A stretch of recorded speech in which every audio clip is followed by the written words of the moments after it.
Bismillahirrahmanirrahim. Assalamualaikum warahmatullahi wabarakatuh. Alhamdulillahilladzi arsala rasulahu bil huda wa dinil haqq lidhhirahu ala dini kulli wa kafa billahi syahida. Asyhadu an la ilaha illallah wahdahu la syarika lah wa asyhadu anna Muhammadan abduhu wa rasuluh. Allahumma salli wa sallim wa barik ala nabiyyil karim Muhammadin wa ala alihi wa sahbihi wa man wa'ala wa man tabi'ahum bi ihsan ila yaumil qiyamah. Serta kamu sayang dirahmati Allah Ta'ala, di sore ini kita akan melanjutkan bahasan seputar sholat malam, di mana yang dibahas ini adalah pada poin kedua. Ya. Setelah sholat witir, yaitu sholat sunat yang selain daripada rawatib, ya. Di mana pada yang pertama adalah al-witru, yaitu sholat witir. Dan pembahasan qiyamul lail ini sudah berlalu tentang nas yang menyebutkan pensyariatannya, sebagaimana di dalam firman Allah yang sudah kita baca pada pertemuan yang lalu, yaitu pada surat Ad-Dariyat ayat yang 15 sampai 19. Juga pada hadis Nabi alaihi salatu wasallam yang dikeluarkan, atau ya hadis yang disahihkan di dalam Sahihul Jami,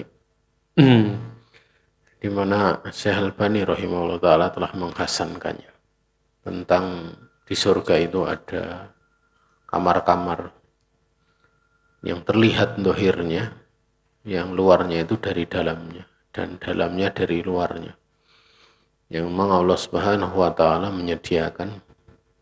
menyiapkan tempat tersebut untuk orang yang dia memberi makanan, biasanya kepada orang fakir dan miskin, dan juga orang yang dia mau melembutkan ucapan di dalam berkata, mendawamkan siam dan juga sholat malam, ya, di saat manusia sedang tidur. Sekarang kita menginjak pada waktunya, waktu sholatul lail tajuzu awalal lail wa wasatahu wa akhirahu. Kullu dhalika warada anin nabi alaihi salatu wassalam, lakinil afdalu ta'khiruha ila thuluthil akhir fil waqt alladhi yanzilu fihi ar-rabbu subhanahu wa ta'ala ila sama'id dunya fayaqulu man yad'uni fa astajibalah, man yas'aluni fa u'tiyah, ya, man yastaghfiruni fa ughfiralah.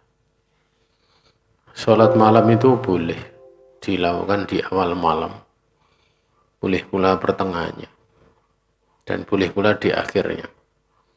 Awal malam itu dimaksud adalah setelah selesai sholat isya, berikut rangkaiannya. Artinya setelah seorang dia selesai sholat rawatib ba'diyah isya, dia bisa melakukan sholat malam. Waktunya itu sampai sekitar jam 11. Ya. Kemudian waktu pertengahan itu jam 11 sampai sekitar jam 1, ya, atau lebih. Kemudian nanti jam 1 atau lebih itu mungkin sekitar setengah 2, itu sampai waktu subuh. Itu waktu yang terakhir, ya, waktu yang terakhir. Nah, kesemua dari perkara itu warid dari Nabi alaihi salatu wassalam, namun yang paling afdol itu yang terakhirnya, manakala tersisa sepertiga malam terakhir, ya. pada waktu tersebut, karena pada waktu tersebut Allahu Rabbu Subhanahu wa ta'ala itu turun padanya, turun ke langit dunia. Ya.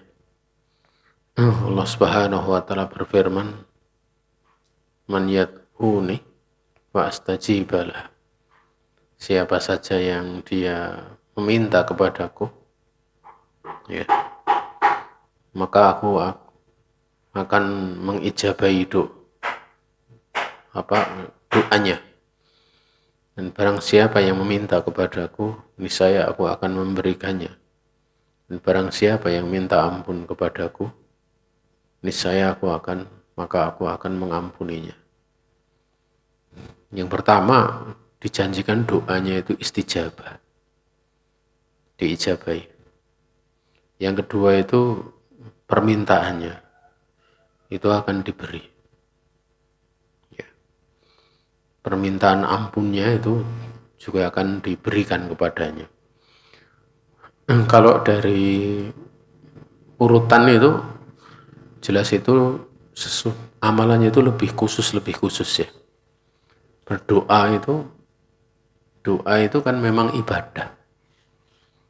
Doa itu ibadah. Maka di dalam dia berdoa itu tidak sekedar dia meminta, tapi ada pujian-pujian. Ada pujian-pujian. Makanya di dalam doa istiftah itu, ya, yang panjang, kalau dalam kitab ini, ya, justru disebutkan adalah doa setelah bangun tidur untuk sholat malam, ya. Ya, doa bangun tidurnya itu setelah membaca ayat inna fi khalqis samawati wal ard al-ayah sampai akhir surat. Itu Allahumma lakal hamdu anta nurus samawati wal ardi wa man fihin. Walakal hamdu anta qayyimus samawati wal ardi wa man fihin. Walakal hamdu laka mulkus samawati wal ardi wa man fihin. Walakal hamdu anta malikus samawati wal ardi wa man fihin. Walakal hamdu antal haqqu wa wa'dukal haqqu wa liqa'uka haqqun wa qawluka haqqun wal jannatu haqqun wa naru haqqun wa nabiyyuna haqqun wa Muhammadun alaihi salatu wassalam haqqun wa sa'atu haqqun. Allahumma laka aslamtu wa bika amantu wa alaika tawakkaltu wa ilaika anabtu wa bika khosamtu wa ilaika hakamtu faghfir li ma qaddamtu wa ma akhartu wa ma asrartu wa ma alantu antal muqaddimu wa antal muakhiru la ilaha illa anta wa la hawla wa la quwata illa billah. Ini dibaca memang kalau menurut kitab ini ya dibaca pada waktu habis dia membaca ayat tadi. Ya, baru setelah itu sholat malam. Ya. Tetapi para ulama itu banyak menyebutkan ini doa istiftah sebenarnya. Makanya dalam kitab Hisnul Muslim disebutkan ini doa istiftah. Ya, ini doa istiftah. Itu doa di situ diawali pujian. Pujian-pujian. Ya. Pujian baru kemudian permintaannya itu di bagian akhir. Faghfirlu ma qaddamtu wa ma asrartu, ampunilah untuk hambamu apa yang sudah aku lakukan dan yang akan datang. Aku akhirkan. Maksudnya perbuatan yang akan datang. Berarti kan di situ sebenarnya doa itu cakupannya lebih luas daripada permintaan. Makanya Nabi bersabda, afdhulu doa alhamdulillahirabbil alamin. Seutama-utama doa itu alhamdulillahirabbil alamin. Seorang dia mengucapkan pujian kepada Allah, alhamdulillahirabbil alamin. Tapi kalau masalah itu memang sesuatu yang dia pinta. Ya Allah, hamba minta rezeki, ya Allah, hamba minta ini. Itu masalah namanya, permintaan. Ya. Dan di antara permintaan terbaik itu istighfar. Makanya kalau digabungkan antara sholat malam ini dengan nanti waktu sahur, itu kan waktu sahur sangat utama untuk istighfar. Wabil asharihum yastaghfirun. Pada waktu sahur mereka ini istighfar, meminta ampun kepada Allah Subhanahu wa Ta'ala. Naam. Ya, ini waktunya. Ya. Ya. Jadi jelas ya di situ. Berdoa, kemudian meminta, kemudian minta ampun kepada Allah Subhanahu wa Ta'ala. Ini ada isyarat 3 amalan ini yang paling utama dilakukan di waktu malam, di waktu sepertiga malam terakhir. Dan sholat itu sendiri juga di dalamnya berisi doa. Dari cakupan makna doa sendiri juga masuk di dalamnya, karena doa itu ada doa al-ibadah dan doa al-mas'alah. Doa ibadah itu ya seluruh amal soleh kebaikan itu semua doa ibadah. Seorang dia taklim itu termasuk doa ibadah. Doa ibadah. Karena pada saat kita taklim itu ada yang kita inginkan di sisi Allah. Ilmu yang bermanfaat. Ya. Kemudian bimbingan dari Allah. Ya. Pahala dari sisi Allah Ta'ala. Itu doa ibadah. Ya. Sholat itu demikian pula sholat. Itu doa ibadah. Karena dengan sholat itu yang kita inginkan pahala di sisi Allah. Masuk dalam surga, lepas dari nerakanya Allah Subhanahu wa Ta'ala. Nah,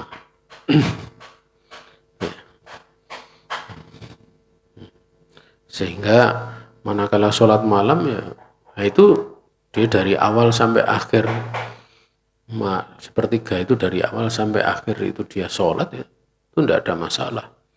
Masuk dalam cakupan seluruh makna ini, minta, karena di dalam sholat kita juga minta. Seperti minta untuk dalam dia duduk di antara 2 sujud misalnya. Rabbi firli warhamni wajburni warzukni. Itu kan permintaan gitu. Minta untuk diampuni, ya, dirahmati, diberi rezeki, sampai seterusnya. Ya. Nah. Kemudian pembahasan selanjutnya adalah ada 2 rakaatihi. Bilangan rakaatnya. Aqalluhu rakaatan wahidatan atau rakaatun wahidatan juga tidak apa-apa. Paling sedikitnya sholat malam di situ 1 rakaat. Ini kan jadi iskal. Karena ini kan sholat malam, bukan sholat witir gitu. Kan gitu. Padahal pembahasannya itu, ingat bahwa sholat witir itu termasuk dari jenis khusus sholat malam. Jenis khusus sholat malam. Adapun sholat malam itu ada yang umum, ada yang khusus. Yang umum ya yang sholatul lail masna-masna itu. Sholat malam itu 2-2. Artinya kan genap kan. 2-2. Ya. Namun antara sholat malam dengan sholat witir itu 2 jenis sholat yang berbeda. Tetapi Nabi SAW memerintahkan untuk dijadikan akhir dari sholat malam. Sholat kalian di waktu malam, bukan sholat malam kalian loh, tapi sholat di waktu malam kalian. Itulah witir. Ya, makanya kalau dikatakan aqalluhu rakaatun wahidatun, paling sedikitnya 1 rakaat, ini ada isyarat digabungkan bahwa sholat witir termasuk dari macam sholat malam. Dan memang Ibunda Aisyah juga pada saat menyebutkan seperti itu. Beliau menyebutkan tentang sholat malamnya Rasulullah, itu bukan sholat witirnya Rasulullah. Beliau menyebutkan 4-4-3. Ya. Tapi beliau pernah menyebutkan dengan lafaz sholat witir itu yang 9 rakaat. Beliau sholat witir. Jadi Nabi SAW yutiru, berwitir. Ya. Tis'a rakaatin, 9 rakaat. Setelah selesai beliau tsumma yusolli rakaatain. Kemudian beliau sholat 2 rakaat. Nah, yang sholat 2 rakaat itu sholat malam, yang 9 rakaat sholat witir.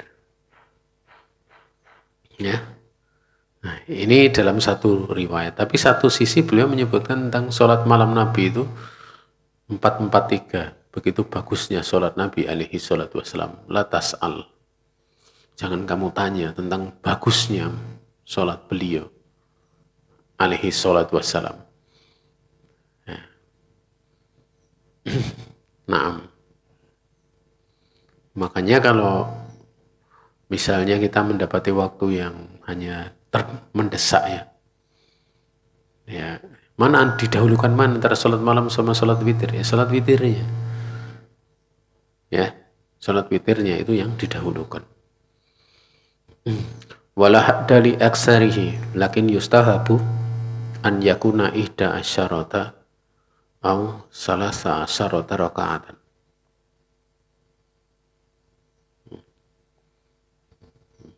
Di hadis Aisyah, maka Rasulullah SAW yazidu fi Ramadan wala fi ghairihi ala ihda asyarata rakaatan. Tidak ada batasannya itu paling banyaknya berapa. Namun disunatkan, dimustahabkan sholat itu 11 rakaat atau 13 rakaat.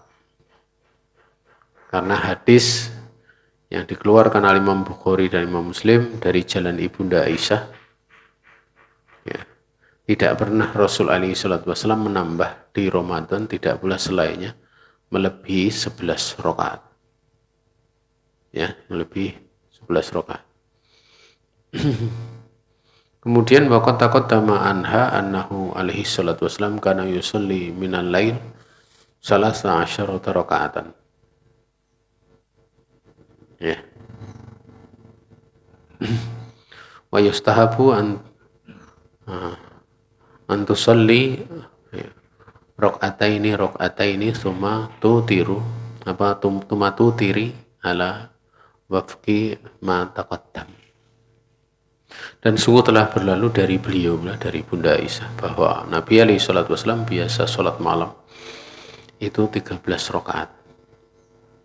Dimustahabkan untuk seorang wanita kamu sholat 2 rakaat, kemudian kamu berwitir, ya, sesuai dengan apa yang telah disebutkan di depan, telah berlalu.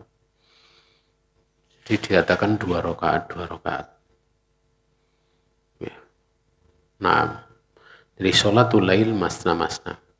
Sholat malam itu 2. Tapi kalau ada yang langsung 4, karena Ibunda Aisyah juga mengkhabarkan 4 rakaat, 3 rakaat. Ya. Sehingga kalau itu dibawa bahwa 2 itu menjadi kemestian, ya gimana gitu. Karena konteks Ibunda Aisyah radhiyallahu ta'ala anha mengkhabarkan itu beberapa perkara, ya. Satu contoh, beliau mengkhabarkan 9 rakaat pernah, 7 rakaat langsung pernah, 5 rakaat langsung pernah, Nabi 3 rakaat langsung juga pernah. Ya, 3 rakaat langsung, artinya witirnya gitu loh. Ya, artinya witirnya. Kalau kemudian itu dibatasi dengan sholatul lail masna, maka akan menjadi persoalan kaitannya dengan witirnya. Atau dikatakan sholat malamnya, itu akan menjadi permasalahan. Menjadi persoalan. Ya. Namun kalau sebagian ulama mengatakan persoalan itu bisa dibabkan di taksis, di pengkhususan. Artinya sholat witir itu dikhususkan sehingga boleh untuk langsung sekaligus. Tapi bersamaan dengan itu beliau menyebutkan itu 4 rakaat. Kalau dikatakan itu yufsolu bainahuma bi rakaataini, kalau dipisahkan dengan 2 rakaat itu butuh pembahasan. Karena hadisnya jadi digabungkan gitu. Tapi yang lebih nampak bahwa itu boleh 4 rakaat sekaligus. Dan itu kita lihat bahwa Nabi SAW sholatnya kan bagus 4 rakaat itu. Dan orang khusyuk itu kalau sholatnya dipisah-pisah, itu dia akan memulai sholat lagi itu akan konsentrasinya beda. Kalau sholat 4 rakaat sekaligus memang dia 4 rakaat kusuk terus.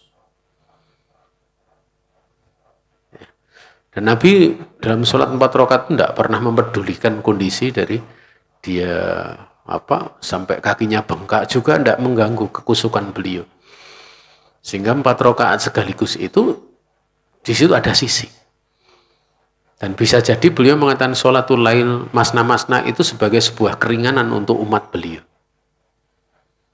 Karena kalau untuk niru Nabi 4 rakaat panjang-panjang itu, dan tidak bosan, itu tingkat keimanan umatnya itu kan ada yang tinggi, ada yang rendah. Tapi kebanyakannya kan tingkat imannya kan, ya.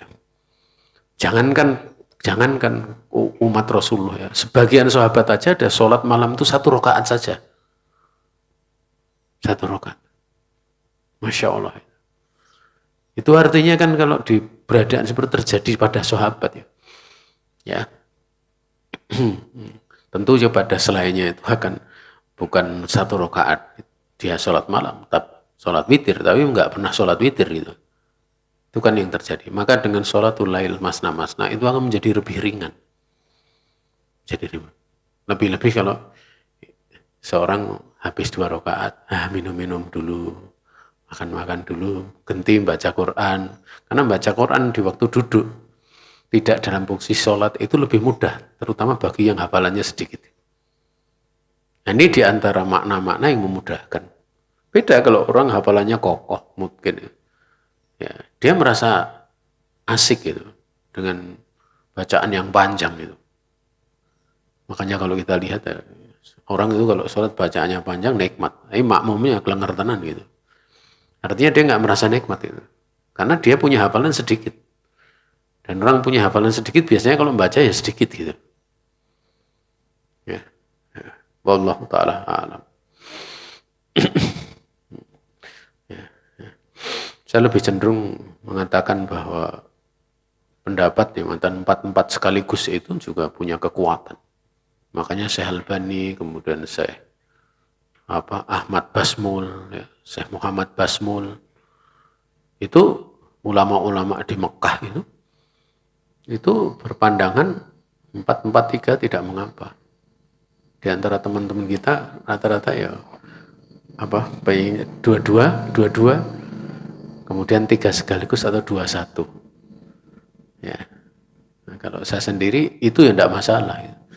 Tapi kalau 4-4-3 itu saya lebih dohirnya lafadz dari Bunda Aisyah itu sebuah keluasan. Sebuah keluasan. Wallahu ta'ala alam.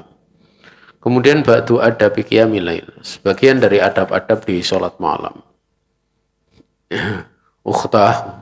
Ya, ini hak ini sebagai sebuah kadang didatangkan itu untuk menyatakan keindahan pengucapan, juga untuk makna benar-benar saudara yang dicintai gitu. Ukhtah. Padahal ini kan ukhti, saudaraku kan gitu. Ukhtah. Idza aradti qiyamal laili wa anti hariyatun bidzalika insyaallah.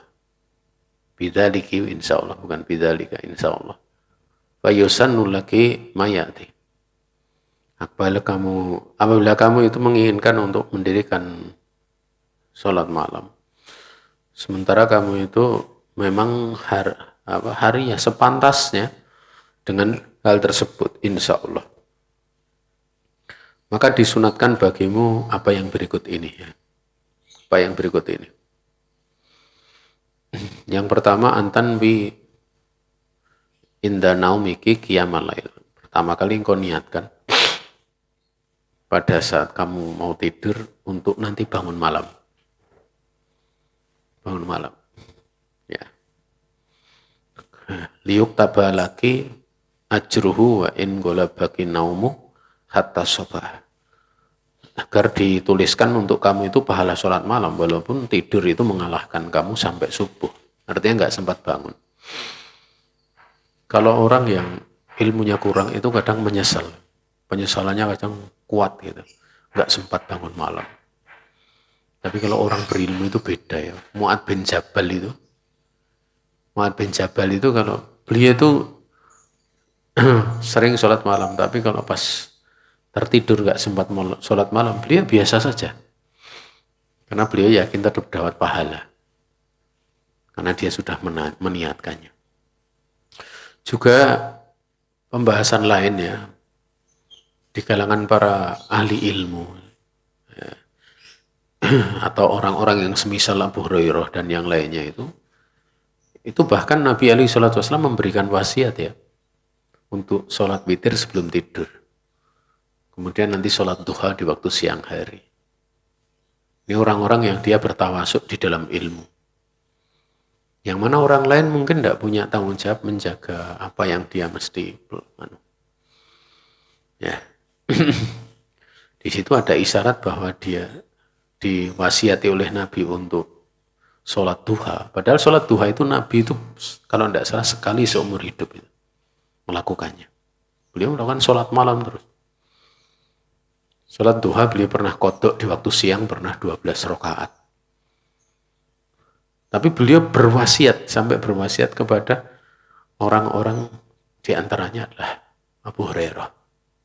Karena Abu Hurairah itu termasuk dari ulama. Dia penjaga hadis Nabi alaihi salatu wassalam. Sehingga orang-orang penjaga hadis seperti itu, ulama seperti itu, ya dia akan menjaga waktu-waktunya itu digunakan untuk menjaga ilmunya. Sehingga kadang sampai malam menghafal, menjaga hafalan. Dan tidak mungkin kalau hadis itu dipakai untuk sholat, itu tidak mungkin hafalannya. Beda kalau sholat malam. Makanya Nabi mengatakan, autiru ya ahlal Quran. Sholat malamlah atau witirlah, wahai penghafal Quran. Karena ada kaitan, ada hubungan. Tapi kalau penghafal hadis atau orang yang pelajari fikih, ya, ya orang kalau punya ilmu itu menjaga ilmu itu bukan perkara ringan. Menjaga ilmu itu bukan perkara ringan. Kalau kajiannya itu cuma kajian tematik terus mungkin enak ya, atau nasihat-nasihat atau tematik ya. Tapi kalau kajiannya ilmu itu kajiannya ilmu, kitab, pembahasan materi yang benar-benar terstruktur dalam ilmu Islam. Itu ngajar sehari misalnya 3 kali saja itu murojaahnya bisa Masya Allah. Bisa Masya Allah. Makanya saya pernah ditanya itu sama salah satu murid saya. Yang dia cerita salah satu ustadz itu sehari ngajar 4 kali. Itu sudah kelenger murojaahnya. Dan dia tanya sama saya, Tat antum berapa kali? Ya sehari minimal itu ngajar 3-4 pelajaran, itu minimal. Kalau pas kelenger itu kadang 6-7, itu kayak muntah itu. Benar-benar capeknya luar biasa. Karena kalau nyampaikan ilmu itu kalau salah kan ya risikonya besar sekali. Ya. Tapi kalau kajian yang tidak pakai kitabah itu ya kadang kita heran lihat ada orang ngajar tidak pakai kitab. Ini kajiannya lucu-lucu ya. Akhirnya ngisinya ngawur banget itu. Kadang saya kalau denger itu kok sampai seperti itu. Kayak nggak ada takwa gitu. Ya, contohnya misalnya seperti ini kajiannya. Dia kajian umum. Kemudian ada orang yang diyakini wali. Itu sampai nganjurkan pada jamaahnya. Sesuk nek malaikat mungkar nakir nakoni kowe menengau gawe gitu. Dia sampai seperti itu. Ya. Jawab apa ngene iki ya. Kowe jawab apa ngene iki. Maksudnya jawab dengan nanti itu saya pengikut ini gitu. Menengku nek ditakoni rasa jawab malah kowe jawab takono karo kae ngono kuwi. Itu kan perkara gaib. Dan itu jadi kajian lucu, orang jamaah mantep itu. Ini waliyatubillah. Saya sendiri benar-benar lihat itu kaget beneran karena ahwal akhirat itu tidak bisa dikiaskan dengan di dunia. Tidak bisa. urusan agama itu nggak main-main gitu. Ya itu karena nggak pakai kitab ya seperti itu jadinya. Kajian-kajian punggutnya banyak, akhirnya ngomongnya ngalor ngidul. Atau bahkan sampai ada yang mengatakan, wah guru saya ya, saya malu sama guru saya, masuk surganya podoro guru saya. Itu memang surga milikmu. Jadi, itu kan perkara-perkara gaib, tidak seorang tidak boleh sembarangan dalam hal seperti itu. Tapi kalau kita pakai kitab, ya kitab itu. Ada satu kitab itu yang kalau pas murojaah itu, biasanya sampai saya nggak ngantuk, tapi pikirannya itu sudah sampai nggak bisa ngambil faedah. Jadi kalau murojaah tak baca berulang kali, itu sudah nggak bisa. Ini waktunya tidur. Begitu tidur nanti bangun mikir lagi, langsung baru bisa nyambung. Saya masih ingat waktu murojaah tentang umur wanita pertama kali haid 9 tahun. Kemudian dikatakan malayasi'u haidun wa tuhron. Itu memahami sampai baca berulang-ulang tidak tahu maksudnya gitu. Terutama malayasi'u haidun wala wa tuhron itu ternyata maksudnya melewati apa yang batas maksimalnya dari dari haid. Haid itu maksimalnya tidak boleh melebihi 16 hari. Tidak boleh 15 hari. Sementara kalau suci itu tidak boleh kurang dari 15 hari. Sementara minimalnya haid itu sehari semalam. Kalau kurang dari sehari semalam, mazhab Syafi'i mengatakan itu bukan haid, tapi istihadah. Istihadah. Sehingga kalau itu dikatakan umur dikatakan 9 tahun itu adalah 15 hari melebihi, atau maksudnya itu kurang dari 15 hari, lebih dari 15 hari tapi tidak sampai 16 hari. Jadi kalau misalnya lebih 23 jam misalnya,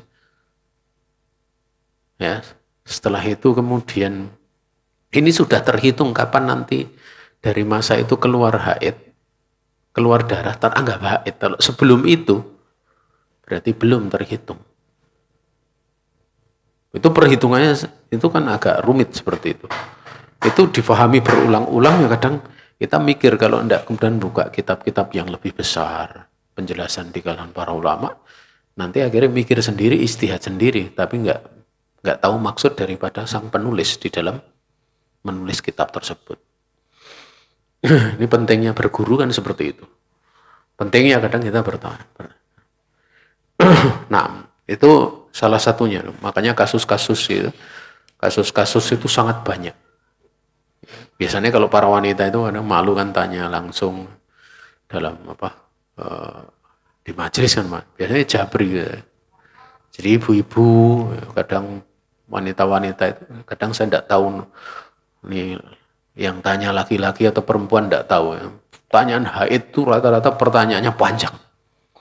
Sudah dijawab begini, jawab begini lagi. Besok bertanya lagi. Dan itu menyangkut sholat dia. Bahkan sampai ada yang kemudian keliru memahami, kemudian gimana tat ini? Apakah saya masih mengkodok sholat gitu? Ya kodok, tetap hukumnya kodok. Karena dia bodoh, tidak tahu masalah itu. Walaupun sebagian ulama ada pendapat yang menyelisih masalah itu. Itu butuh untuk dijelaskan, karena itu menyangkut muamalah dia kepada Allah Subhanahu wa Ta'ala.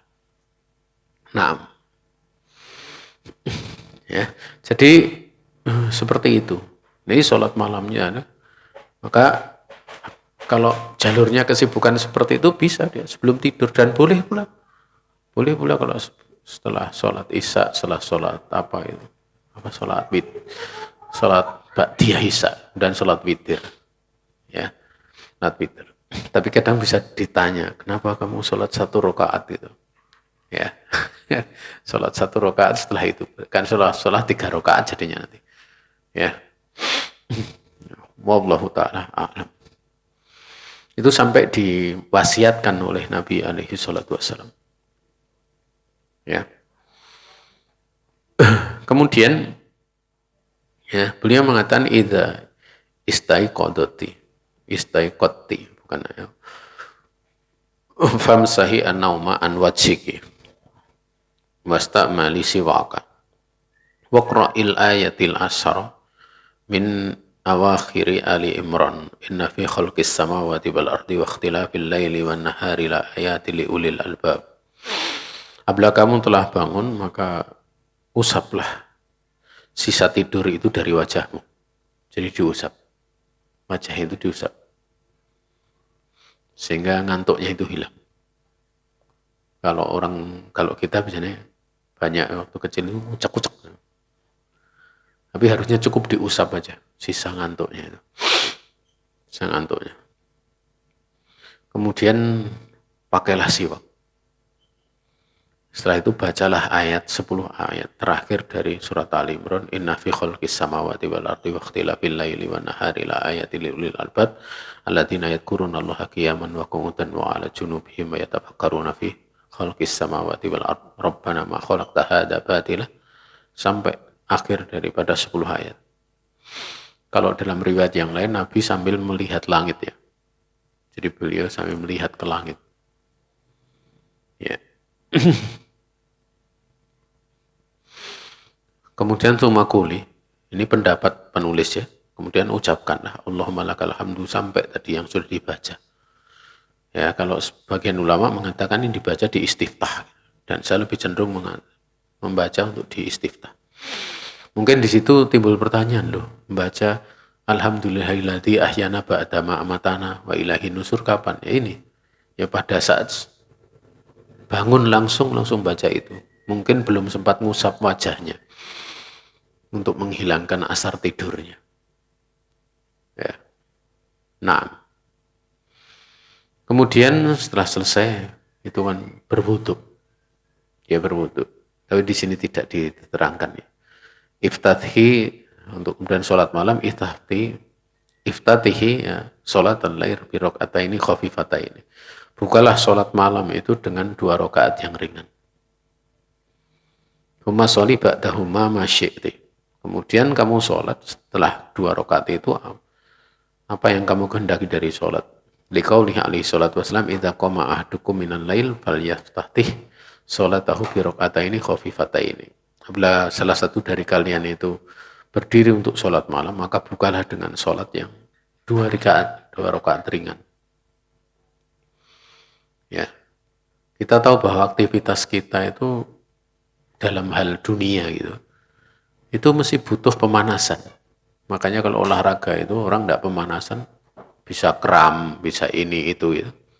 Renang itu langsung nyeblung biur tanpa pemanasan, tahu-tahu kram perutnya, ya bisa mati gitu. Sepak bola itu juga gitu. Jadi ada pemanasan. Sehingga begitu tubuh sudah panas, dia siap. Demikian pula di dalam sholat. Sholat malam itu kan memang sholat yang diarahkan atau dituju untuk sholatnya itu panjang. Ya, dia baca yang ringan aja, 2 rakaat ringan. Nanti pada setelahnya kalau sudah asik,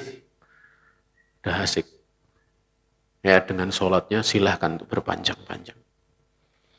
Ya, seperti itu. Ya. Kemudian yang keempat, aikidhi yaujaki liyusolliya. Bangunkanlah suamimu untuk dia sholat.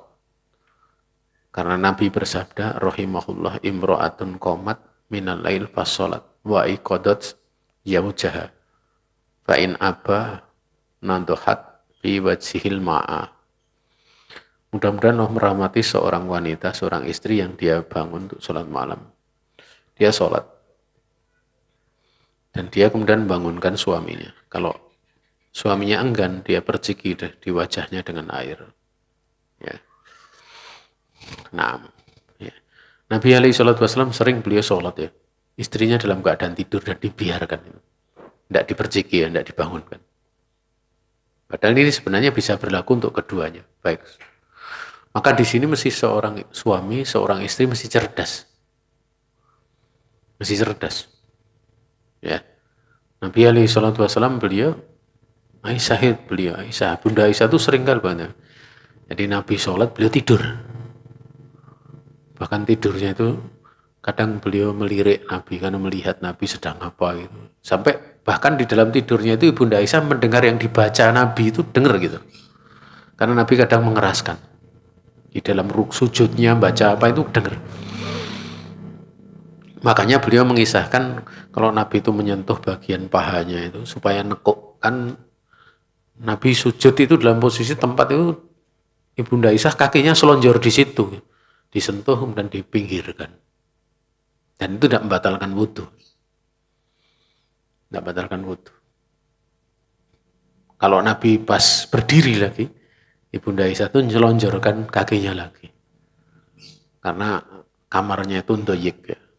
Artinya doyik itu sempit gitu. Ya, kamarnya itu sempit. Oh, dari situ kita bisa melihat ya. Dan memang bisa jadi kondisi dari Bunda Aisyah itu termasuk penjaga ilmu. Jadi beliau tahu kondisinya. Karena orang yang punya ilmu dia mesti menjaga ilmunya sehingga kadang melaksanakan sholat itu sebelum tidur. Sementara kalau istri Nabi yang lain tuh Masya Allah. Selain Ibunda Aisyah. Itu sholat malamnya itu sampai ada yang salah satu istri Nabi itu menggantungkan tali di atas rumahnya. Di atas rumah itu ada tali.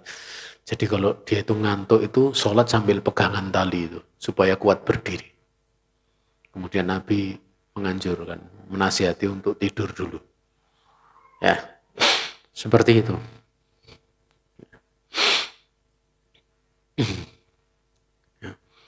Ini untuk sholat apa? Sholat malam ya. Makanya bagus membangunkan orang, apalagi kalau sholat subuh ya, itu dengan diperciki wajahnya. Jangan dikebyur, tapi cukup diperciki saja. Tidak menyakitinya. Kalau di pondok itu misalnya dikebyur loh. Saya pernah lihat itu, saya pernah tidur di pondok gitu. Satu pondok, waktu saya belum kenal ngaji seperti ini. Saya ngaji kan, kadang saya sering ke pondok belajar gitu. Pondok di Purworejo saya ingat waktu itu. Di salah satu tempat. Pondok itu sampai malam, kita malam sampai. Nah waktu sebelum subuh, saya udah ada di masjid waktu itu. Masjid kemudian sholat. Padahal tempatnya dingin lagi itu. Tempatnya dingin. Itu kan banyak santri-santri tidur di masjid, santri-santri senior. Kalau santri-santri yang junior kan disakan-sakan. Oh, santri senior itu kan sampai malam kan tidur di masjid dan menghafal apa itu, syair-syair itu. Syair kayak Jurumiyah, ya, kayak Imritin. Gitu. Itu di depan masjid itu kan ada apa air itu, genangan air itu di pondok kan misalnya kayak gitu. Itu Pak Kiainya ngugai guys ngawur tenan itu. Diambil itu ember itu. Sama situ, yang ruang itu dikebyur gitu, bangun semua itu. Ada sekitar 7-8 anak. Bangun kemudian, ayo dipel sekalian, bangun subuh gitu. Ya. Itu kalau di pondok kan seperti itu. Nah, sebenarnya cukup diperciki. Dikebyur kayak gitu nanti ya serempet ya. Lebus wadem-wadem bisa menggigil ya.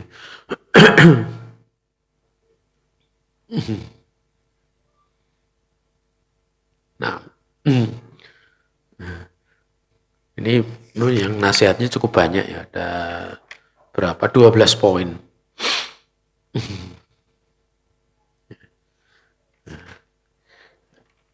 Kita cukupkan sampai di sini. Besok kita lanjutkan bagian yang kelima ya, sampai ke mudah-mudahan bisa selesai atau mungkin menginjak pada apa selesai pasal ini, kemudian menginjak pada pasal yang lain atau bab lainnya. Ada salah datang dari pribadi diri saya sendiri dan dari setan, saya istighfar kepada Allah Subhanahu wa taala. Kalau ada benar semata-mata keluasan rahmat Allah taala yang diberikan kepada kita. Waktu dan tempat saya kembalikan kepada panitia. Baik, kami ucapkan jazakallahu khairan kepada Ustadz Enggar Seberang atas ilmu yang telah disampaikan. Dan sesi berikutnya itu tanya jawab. Kami persilakan bagi peserta Kamusa, baik online maupun offline, yang ingin bertanya secara langsung ataupun melalui tulisan. Tafadhalnya jika ada.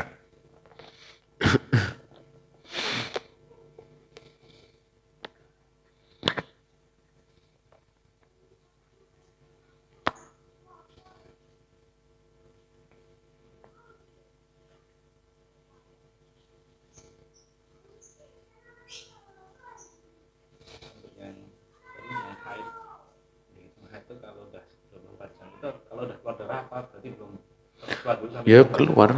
keluar tapi tidak sampai 24 jam. Berarti Itu kalau ketika keluar itu apakah wanita tersebut tetap sholat seperti biasanya sampai 24 jam berarti kalau sudah berhari. iya, kalau terutama untuk masalah haid mesti dikembalikan dulu pertama. Dia punya kebiasaan enggak? Kalau dia punya kebiasaan ya, nah, walaupun dia tidak keluar sama 24 jam, tapi itu kebiasaannya, maka dia tetap meninggalkan sholat. Dia tetap terhitung haid. Kalau itu di waktu rentang kebiasaannya. Misalnya ya, 7 hari atau 6 hari itu haid biasanya. Kemudian 23 atau 24 hari suci. Ya kalau dia masuk dalam rentang yang 7 hari, biasanya itu walaupun misalnya satu hari haid, kurang dari 24 jam berhenti. Kemudian sampai 2 hari nggak keluar haid.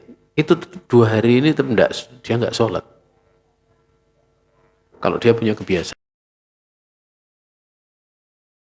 Kecuali itu berlaku berturut-turut perubahan itu. Berlaku berturut itu perubahan itu bisa bertambah, bisa berkurang. Bisa berkurang atau bisa bertambah. Bisa menjadi, kalau bertambah 8 hari, maka di 2 bulan pertama perubahan itu tetap sehari dianggap istihadah. Tetap 7 hari. 1 bulan pertama. Bulan kedua juga seperti itu. Tapi kalau bulan ketiga kok benar-benar seperti itu, berarti dia meninggalkan sholat pada bulan ketiganya. Karena terjadi perubahan kebiasaan. Atau berkurang. Kalau berkurang berarti nanti kalau pertama misalnya dari 7 ke 6, maka dia tetap sholat dia tetap meninggalkan sholat pada saat bulan pertama, bulan kedua. Kok bulan ketiga juga seperti itu, artinya 6 hari, maka dia sholat. Itu pertama. Kemudian yang kedua, itu kalau orang itu tidak punya kebiasaan, tapi dia bisa melihat perbedaan, ini darah haid atau bukan. Ya, kalau seperti itu dilihat aja. Oh ini kalau darahnya darah haid, dia ninggalkan sholat. Ya. Adapun pembahasan tadi di kalangan mazhab Syafi'i mengatakan aqalluhu sehari semalam. Artinya kalau kurang dari sehari semalam tidak dianggap haid. Itu pembahasan di kalangan mazhab Syafi'i. Tapi kalau yang ini enggak. Ya, kalau keluar ya ditinggalkan. Mungkin 3 waktu kok setelah itu bersih, berarti dia sholat. Besok 2 hari kemudian keluar lagi. Kemudian ninggalkan sholat, kok saat itu bersih lagi. Seperti itu.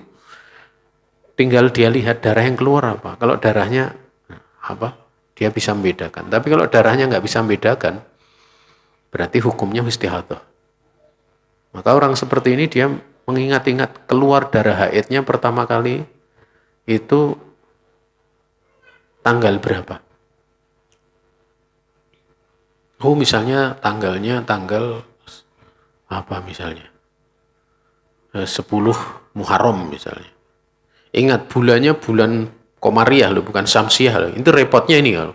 Dia ngitung Januari, Februari gitu. Karena kita tahu kalau Januari, Februari nanti Komariah itu lebih cepat gitu. Maka dia kiaskan dari pertama kali. Mungkin 9 tahun atau 10 tahun dia haid ya. Haidnya tanggal 15 keluar pertama tanggal 15 Muharram. Ya. Kemudian sampai dia punya kebiasaan terus, tapi suatu saat berubah sampai nggak punya kebiasaan sampai nggak bisa membedakan. Maka dia kiaskan, berarti setiap tanggal 15 tiap bulan dia meninggalkan sholat.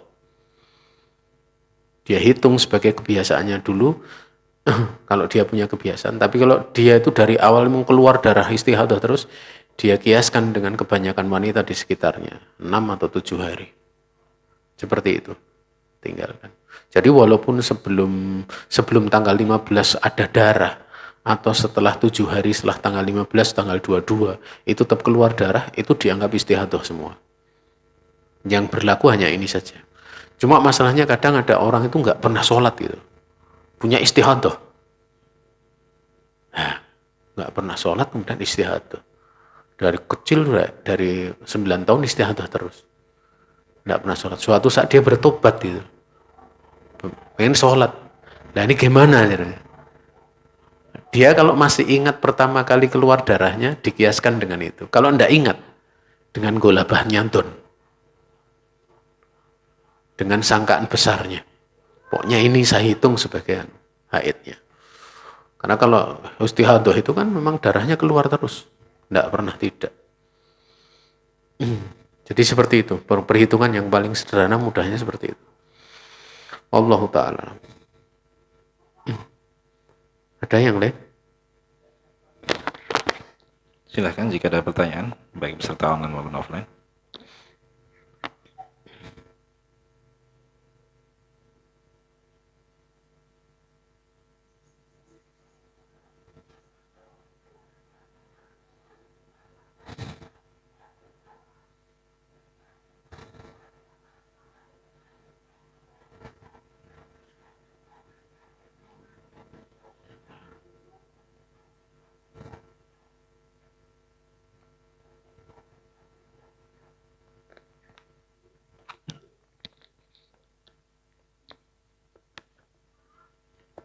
Baik, sepertinya tidak ada, Ustaz.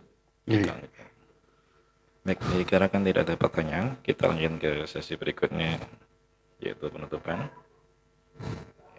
Sebelum ditutup, saya selaku pembawa acara demikian pula mewakili rekan-rekan panitia yang bertugas, memohon maaf apabila terdapat banyak kekurangan dalam penyelenggaraan taklim di sore hari ini. Kita memohon taufik kepada Allah Subhanahu wa taala agar kita dapat mengamalkan apa yang sudah kita pelajari. Kita akhiri taklim di sore hari ini dengan doa kafaratul majlis. Subhanakallahumma wa bihamdik asyhadu an la ilaha illa anta astaghfiruka wa atubu ilaik. Wassalamualaikum warahmatullahi wabarakatuh.